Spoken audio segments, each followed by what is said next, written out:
Welcome back to Plastic Surgery Decoded, the podcast where we demystify plastic surgery and provide a foundation for understanding it, whether you're actually considering a procedure or you're just curious.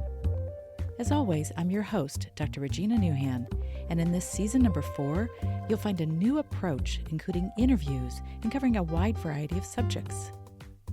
But after you listen to this episode, I encourage you to go back and really explore the previous seasons, as they are full of valuable information. You get to pick and choose what to learn about next. Season 1 covers common aesthetic or cosmetic surgery topics and skincare, while Season 2 explains reconstructive surgery topics. Then Season 3 goes over general questions about plastic surgery. Remember that this podcast reflects my experience and opinion, as well as those of any guest interviewed.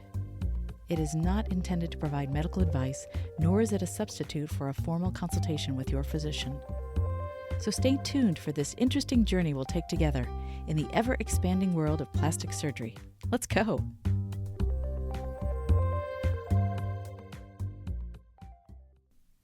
Botox, fillers, fat injections, information overload. There is so much out there, all touted to rejuvenate the face. But how is a person supposed to know what does what and which is best? When and where might each of these be preferable to the others?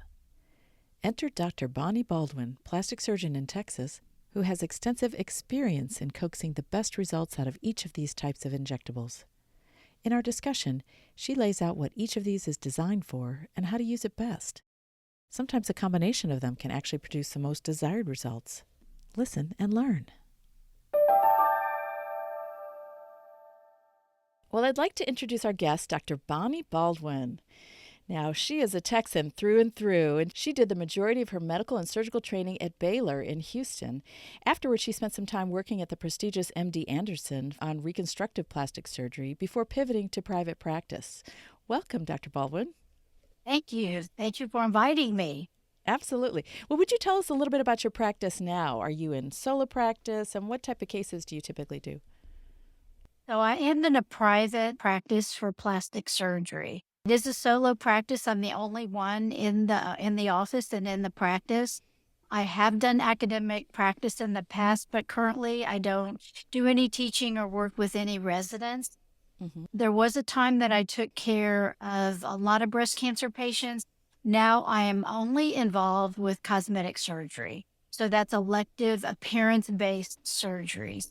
And I'm very appreciative and exciting to do those surgeries and to work with those patients. And they do appreciate the appearance changes. That's so great. Most of the kind of cases that I do include facial surgery. So like a brow lift, eyelid surgery for puffiness or extra skin around the eyes, facelift surgery and neck lift surgery. So that's for patients that feel like they have facial aging and are bothered by loose skin in their neck or the jowl area. And then there's a lot of breast surgeries, including, breast reductions, breast lifts, breast augmentations, changing out breast implants. And then I'll do abdominoplasty or tummy tucks and moderate amounts of liposuction. That's the majority of my practice. Sounds like you've got a nice spectrum. Well, today we're focused on facial rejuvenation and combating the changes we see from aging. And the treatment choices are confusing, so we're really here to help our listeners make sense of it all. But before we specifically talk about injectables like neurotoxins, fillers, and fat, I think the listeners would really benefit from us taking a step back to look at the bigger picture. And there are kind of 3 primary ways to go about treating signs of aging, including surgery, which we were just talking about, to remove or reposition skin and other structures, injectables, and surface treatments like lasers or peels. So, Dr. Baldwin, could you start us off by discussing and describing each one of these in terms of when they're appropriate and what they're really expected to do? What are the goals of each of these? Let me start with surface treatments, because I think that's kind of the basics. Even back to the basics of washing your face every day, using vitamin C serums, and of course using sunscreens and moisturizers. You can do all the lasers in the world, but if you don't just do basic skincare, then you're not really going to get a benefit from that. What is the goal of those surface treatments? The basic ones are trying to rejuvenate the skin by getting rid of the dead outer layer of skin. Our skin, repairs itself and sheds old cells on the outer layer. So we're trying to wash that off. We're also trying to protect the skin, like with vitamin C serums from radiation damage and, of course, sunscreen. Light chemical peels are getting rid of that old dead skin so that we can absorb the moisturizers that we use. I mean, at a more aggressive level, there's the lasers. And they're more than taking off extra skin. They're actually trying to do a thermal almost damage to the skin to force it to heal and come up with some new cells and to rejuvenate itself faster. Yeah, so it'll really help change the texture of the skin, the feel of the skin, maybe help some of those fine wrinkles, and maybe even help with discolorations too. Yes, I think there's some very good lasers, and the chemical peels help too with like sunspots, freckles, which is a sign of sun damage and aging. Good point. Okay, and then what else? What about injectables and surgery? So I am a huge fan of injectables. In my office, I actually do the injections myself.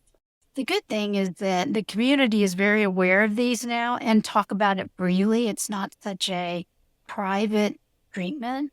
Taboo. Yeah. Botox has been around for over 30 years, and it started with people that had twitches in their eye. So there are people that have had that, Botox for 20 or 30 years for eye twitches. So I feel like it's a very safe treatment used by, professional injectors. And over time, we do get wrinkles in eye, like our forehead, between our eyebrow, by the corners of our eyes. That's the main place that neuromodulators are used. And what the neuromodulator does is it blocks the nerve impulse so that the muscle doesn't animate when you frown or make a big smile. In a way that sounds bad, but in a way it can be really good because a lot of us over animate our face and then we end up with these wrinkles. One are called dynamic wrinkles that when you move, they wrinkle, but what we don't want are static wrinkles, wrinkles that are there even when you don't move, because that's when you think about aging.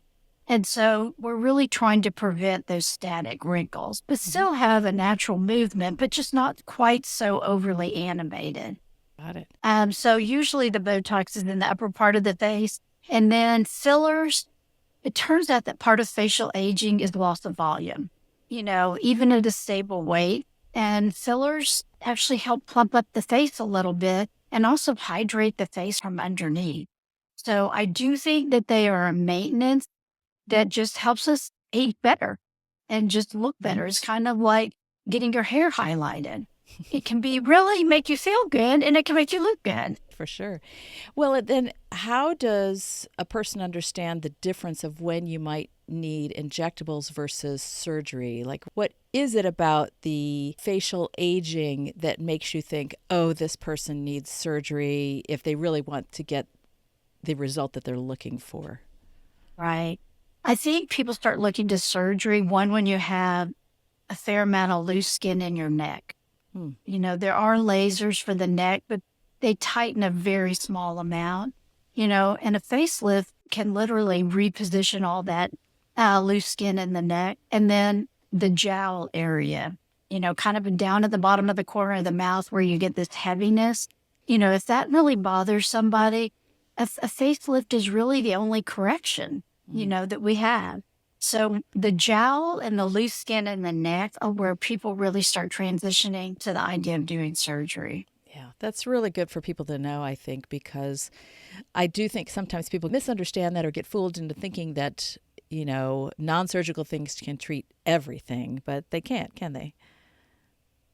A very interesting group of women that have never done Botox, never done filler. They know that really what they want is refreshment from a facelift. And they just say, I don't want to waste my money on these other things. I don't like my jowl and my neck. I know I need a facelift. And that's their first line of treatment. Yeah, yeah. Well, good for them for knowing that. Yeah. Well, We're actually here to talk about the injectables, though, because it can be confusing to people. There is, Botox, like we were just talking about, neuromodulators, then this other category of fillers, and then beyond that, even using someone's own fat to rejuvenate the face. So let's talk about each of those individually. You told us a little bit about the neuromodulators, and there are different brands besides Botox. Yes.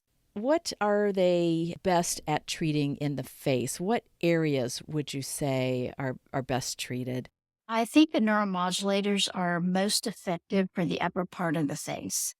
So that includes the frown line between the eyebrows, the forehead wrinkles, and the crow's feet. Those are the classic areas, and that's where I think it's really effective. There's a few other little places that you can use them, like a lip flip, where you Mm-hmm. inject a little bit in the upper lip, or kind of down at the corners of the mouth when people have like a frown, chronic frown. But really, they're classically for the upper half of the face. Yes. And you're right, there is an increasing number of other areas where people are trying Botox. Yeah. Some of the lower face, sometimes the corner of the jaw, the masseter, to try to Yes. reduce the bulkiness of that muscle, and various other things. But you're right, classically, Botox and the like, all the neuromodulators, were ideally used in the frown lines or the forehead lines, et cetera, et cetera. Even those little bunny lines that people get at the top of their nose, from scrunching up all the time. So, Yeah. One more important thing about Botox is it's used for a lot of different things. Migraine headaches. I've had a couple people come in with PMJ problems, and you just can inject the Botox in the masseter, and, it changes their life because they have so much pain, in grinding of their teeth. And then, for bladder problems, spasms from strokes. I mean, Botox is used in many, many different things besides cosmetic. it's a really versatile tool. There are different companies that make neuromodulators. And I know that's a little bit confusing. I think that all of them are good products. Sometimes one works a little faster than the other. There was a new one called Daxi that was supposed to last a little bit longer, but we're not sure that it does. Mm. So I actually have patients that, well, not many, but that just don't really respond well to Botox, but maybe they do to Dysport, or maybe they do to Jeuveau. So it's nice to have kind of an array of options and just see what works best for each individual. But they're Yeah. all really good products. Yeah, you're right. It is nice to have choices. And if one isn't doing enough for somebody, then, perhaps a different varietal, I'll call it, kind of like wine, Yes. would be the thing for that particular person. And what do you tell patients in terms of how long it lasts or what kind of maintenance schedule they should have for their neuromodulator? I think classically, the neuromodulators last about 3 months. I do think the younger patients, like I'll take care of younger patients in their 20s and 30s. It tends to last longer. I think that the habit of animating the face is not as ingrained, and Mm, that'll sometimes last 6 months. So I think there's some age, variation to it.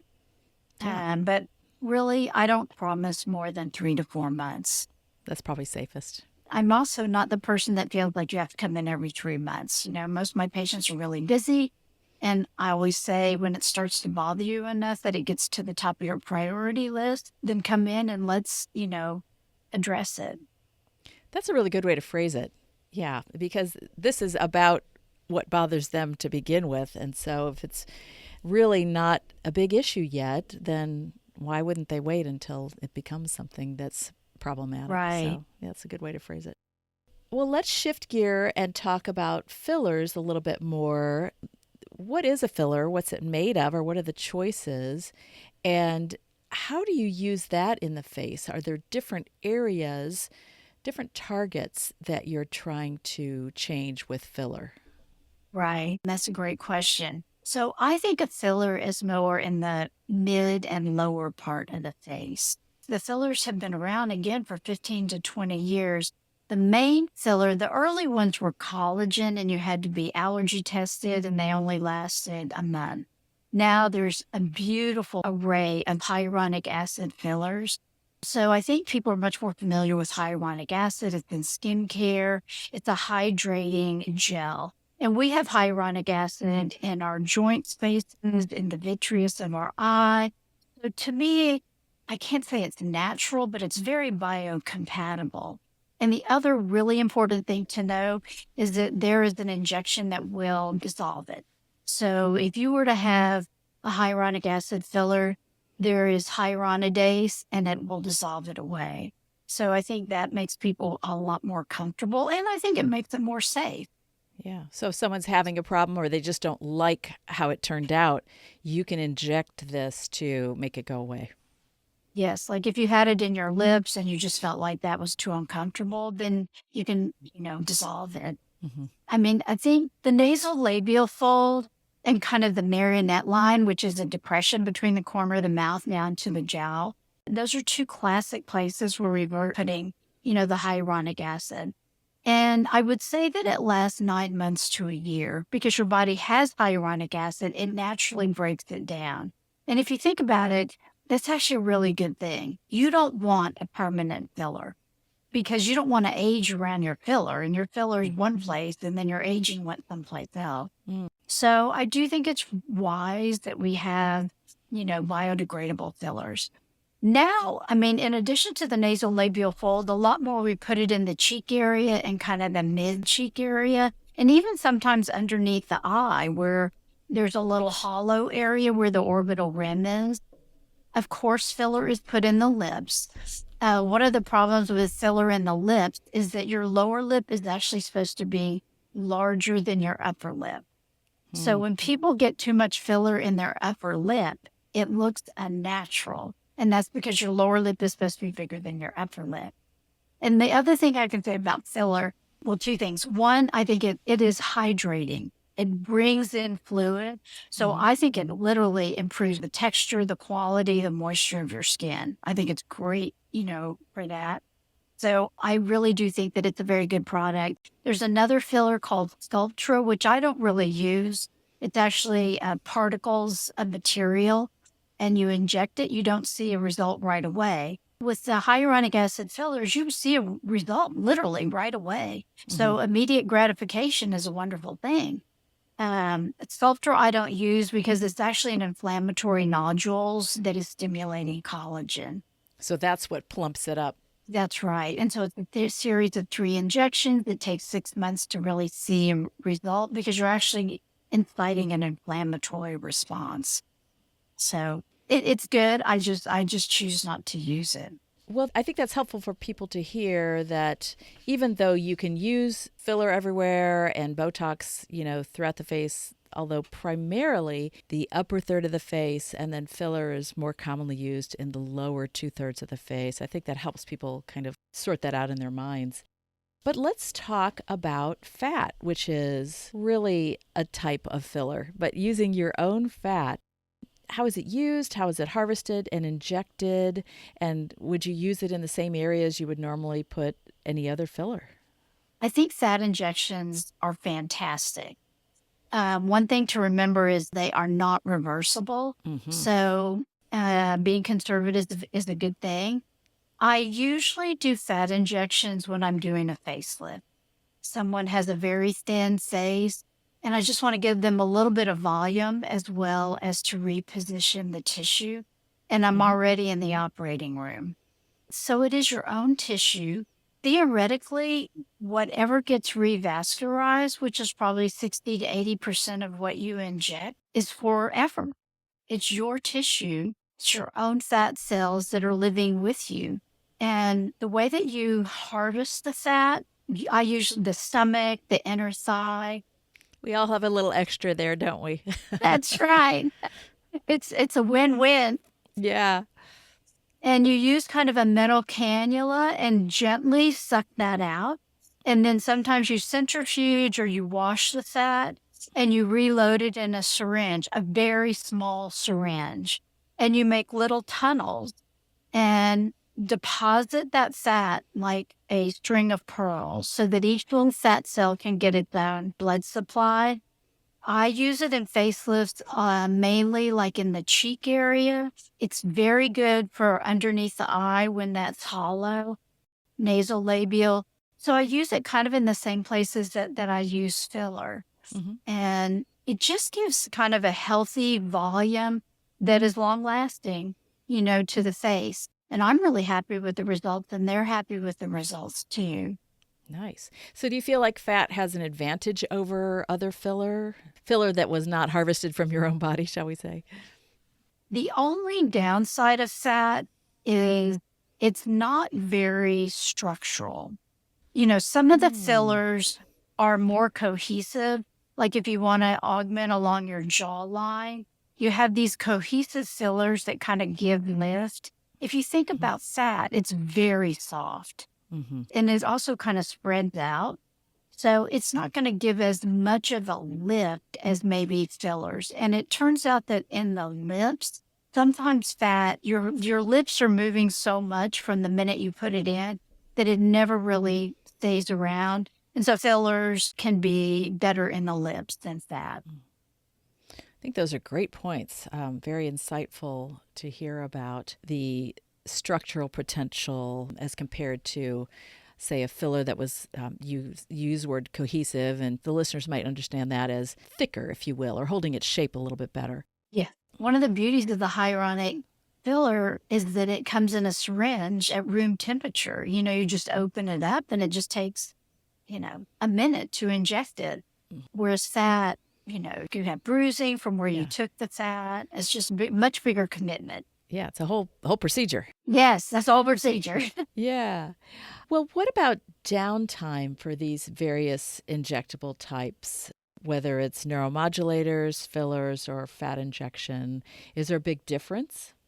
The fillers, the hyaluronic acid fillers, literally, like I say, it's immediate gratification. You see right there before you leave, what the difference is going to be. And it improves over a day or two, but it's kind of what you see is what you get. Mm-hmm. Botox, it takes 5 to 10 days for it to work.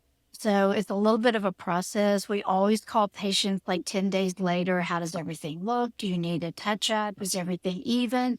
Because if you think about it, you're putting a pattern in, but the muscles are moving however they're going to move. So we just want to make sure everything looks even, because if it doesn't look natural.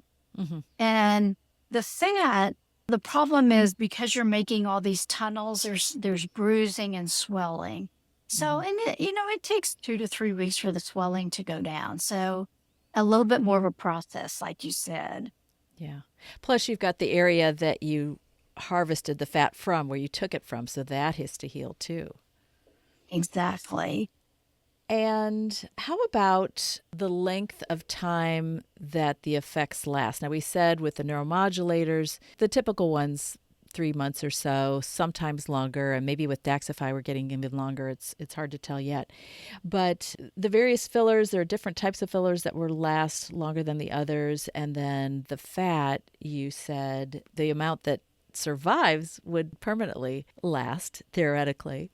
Yes. Any more comments about that? And then also, when you've had a fat injection, what if someone gains weight? What happens in that situation? I mean, that's an issue, like you say, with the fat injections. If you gain weight, you're going to gain more fat in your face than you would normally.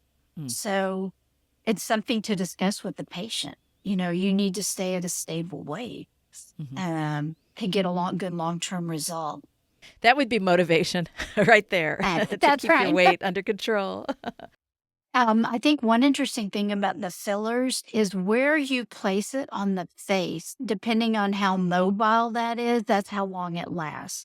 So if you put something right along the cheek area, are not moving that much. It's got the base of your cheekbone. So it's a very stable platform, and that can last 1 or 2 years. Another really interesting thing is that the injections near the eye, under the orbit, where there's that little bony ridge there and can be hollow, that lasts a year or two. We're not sure exactly why. The vitreous of the eye has hyaluronic acid in it, and we feel like the eye is a protective area in terms of not having as much hyaluronidase. So the cheekbone area can last 2 years, but the lips are like 6 months. But in general, 9 months to a year for the fillers. Yeah. The lips, because they're moving so much, is what you're saying. They are moving so much. Yeah, that's a good point for people to hear about too. So, when you're injecting these various substances, is part of your consultation with the patient going over the maintenance that's going to be required? Because it really is a commitment that the patient would have to continue the effect that they want or the results that they want. Although sometimes I'm sure if they're just starting out and they just want to see what it looks like, yeah, you would just go in once and just make a decision after that. But how do you counsel them in terms of maintenance? I think your point is well taken because it's so confusing. Every once in a while, even though we spend a lot of time educating people, we'll put in Botox and they'll call us in 6 months and say, well, it's gone. So I think it's important to be really clear, what the timeline is. Yeah. If you try Botox and you don't like it, you don't have to do it again. The other way people will look at it is, well, am I going to be addicted to it? And I'm like, no, you're not going to be addicted to it. But if you like the result, you're going to continue these, options as part of your maintenance. And again, I compare it to your hair. Yeah. People get their hair cut, they get it colored, straightened because it makes you feel good. And I think about these in a similar way. Yeah, that's a good way to think about it. And I think in our office, when people come, we're always trying to understand what bothers them, and that's how we always start. Because maybe I see a lot of crow's feet, but the patient, that doesn't bother them and they don't see it. And I'm not here to make them feel self-conscious. Oh, yeah, of course not. So they're like, it's the wrinkles between my eyebrows. I'm like, okay, well, that's great. We can work with that. This is what you need. And they're like, my lips, I feel like they're so thin. So we always kind of start with that. I know there are practices that do it a different way. They're like, this is what you need. Very prescriptive kind of thing. Yes, very prescriptive. Like, I'm going to charge you $5,000 and I'm just going to do what I think you need. That is one way to approach it. It's not the way that I approach it. So it's always about, it's what bothers the patient. Yeah, that makes sense. Well, along those lines, are there situations where you would recommend more than one category of injectable, a combination to achieve the goal? If that's the case, can you give us an example of something like that? That's a great question. I mean, I will often do Botox and filler, at the same visit. There's no reason not to really. Like sometimes if you have deep frown lines between your eyebrows, I'll put Botox in so that it won't be wrinkly. And I'll also put a little bit of filler in there just to kind of pop it out and help that not be so deep. The other thing is sometimes you need different kinds of filler. Like if somebody, wants filler to their cheekbone, it needs to be structural, right? It needs to be able to hold against pressure. And then the vertical lip lines along their lips bother them. Well, that has to be a really thin filler. So there's no reason to put a really heavy filler around somebody's upper lip. That's going to look terrible. On the other hand, why put a thin filler in their cheek? They're never going to see a difference. So, I mean, there are 4 or 5 different levels of cohesiveness. And depending on what the patient wants, sometimes, we'll open 2 syringes of filler because they want 2 different goals. They have 2 different areas that they want to have treated. I think that's really great information for people to hear as well. All fillers are not created equally, and there are different benefits from one to the other. And just like you say, certain fillers may last longer than other fillers. So how do you work it out with a patient in terms of maintenance if you're doing more than one type of filler and maybe you're doing Botox on top of that or a neuromodulator on top of that? What do you do about maintenance in that situation? It's not like they can come in at an exact date, right, this particular number of times of year and have everything redone because they all need different maintenance periods. So what do you do in those situations? The Botox is what wears off the quickest and what they notice the most. And so we'll try to educate them, every 3 to 6 months or 4 months, you're going to need, your Botox. And then the filler should last a little bit longer. So, maybe every 2 or 3 times that they come and have Botox, they'll maintain their filler and have another injection in the filler.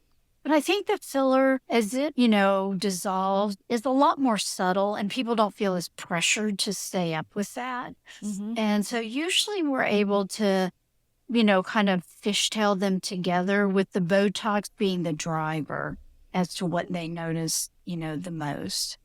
That's a good point about the gradual nature of filler wearing off as compared to Botox. When the Botox wears off, that muscle starts contracting again, and then you see the wrinkle again. So it is pretty obvious. So, One other important point that whenever somebody calls for a filler and a Botox appointment, this isn't a complication, but it's a huge annoyance, is bruising. yeah, let's talk about that. So that's not really a complication, but of course it's distracting, for the patient because people ask them what happened to them.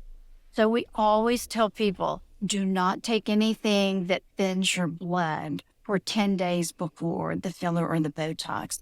That would be like aspirin, ibuprofen. It's also fish oils, vitamin E. Those are all blood thinners. And also sometimes people will come in and they go, I have like a wedding where I'm going to have pictures and it's next week and I want filler to my lip. And, we'll just say, I don't think you do because the chance of bruising is always there and that's going to make you so uncomfortable. So, And not look very good in the pictures. that's right. I know you want it, but it would have been great if you came a little bit earlier. But I think at this point, you're going to feel better if we just do the Botox. It tends not to bruise. Mm-hmm. Yes, that's wise advice.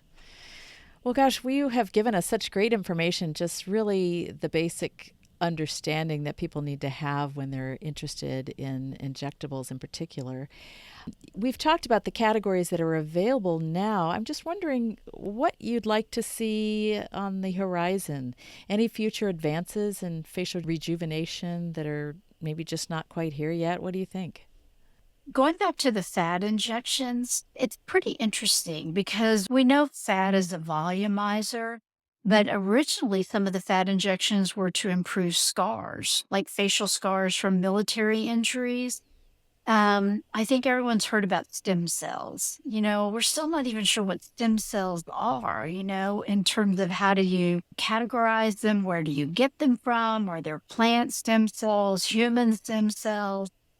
And I do think they're working really hard on that. One of the new things that they're talking about are exosomes, which are like little cell vesicles that have growth hormones and, injecting them in the skin with a skin pen, injecting them in joints, so I think we're going to know so much more about cellular biology and what are the things that help all the different tissues, grow and repair themselves. And the same thing for, just maintaining the best quality of our skin, trying to always bring in new collagen, new structure by these cellular exosomes or stem cells. And they're working on it, but it's just not quite there yet. But I think it's very exciting.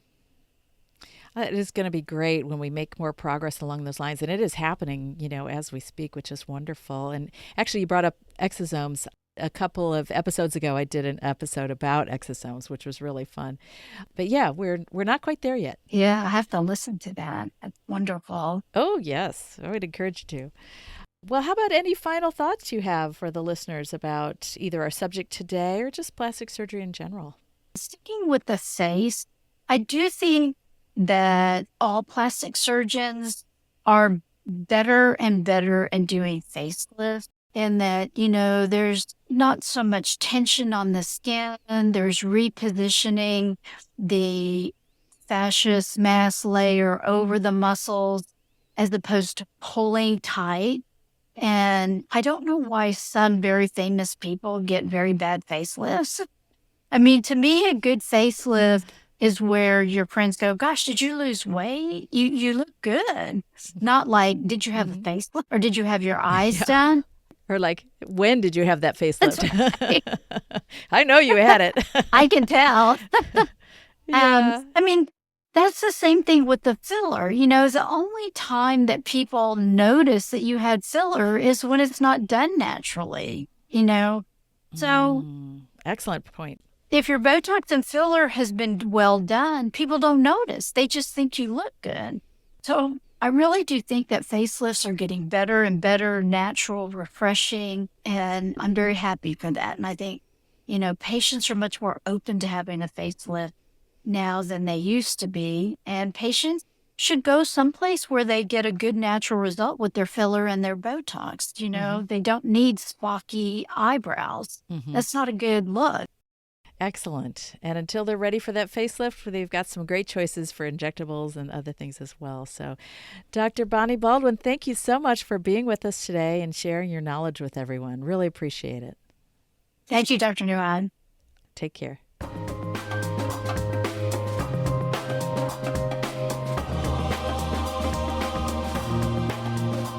Well, that's our show for today.